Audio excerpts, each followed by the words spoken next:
So, ayan po si Debbie, yung aming inilipat sa paruwing. Dating pwesto ni Damba. So, may gatas na po siya ngayon. 3 days delayed. November 28 po dapat. Ngayon po ay December 1. So, may gatas na po siya. So, first parity.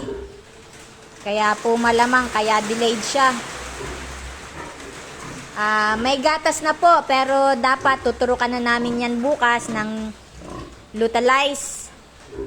Sakaling hindi pa siya umanak. Pero sa ngayon, may gatas na po. At nakikita ko, paminsan-minsan, nginangat-ngat na ang bakal. So, ilan po kaya ang ilalabas niya sa ganang kaliit na tiyan? So, sana po ay buhay at hindi po fetus o stillbirth.